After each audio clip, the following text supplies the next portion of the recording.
The centre has warned that strong action will be taken against those trying to disturb communal harmony. Replying to a two-day debate on the rehabilitation of Kashmiri Pandit and the demand for grants of Home Ministry to this effect, Home Minister Rajnath Singh reiterated the government's commitment to rehabilitate the exiled Pandits in the valley. He said that Jammu and Kashmir Chief Minister Mufti Mohammad Sayeed has promised to earmark 50 acres of land as a first installment for the rehabilitation. हमारे सरकार की प्रतिबद्धता है कि जो कश्मीरी पंडित जम्मू कश्मीर की धरती से कहीं दूसरे राज्य में चले गए हैं उनको रिहेबिलिटेट करना, उन्हें उनका पुनर्वासन करना, यह हमारी जो है प्रतिबद्धता है। और वहाँ के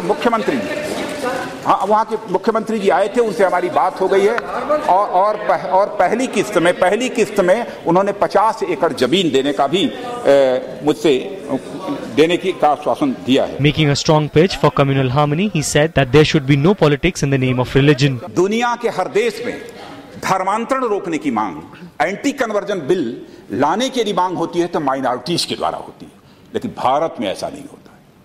भारत में माइनॉरिटी यह डिमांड नहीं करती हैं कि एंटी कन्वर्जन बिल लाया जाना चाहिए।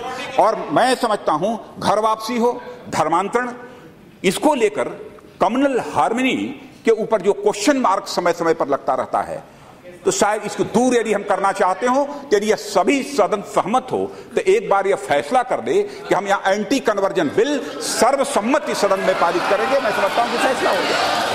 Responding to the opposition charges that the NDA government was softer towards separatists, he said his ministry's top priority is to maintain peace and internal security in places like Jammu and Kashmir, Northeast and Maoist-affected areas of the country. He informed the House of the NDA government's efforts in this direction in the form of more than 2,000 mobile towers, building of 3,700 kilometers of roads and relentlessly working to remove the sense of alienation of the people in such areas, especially in the Northeast.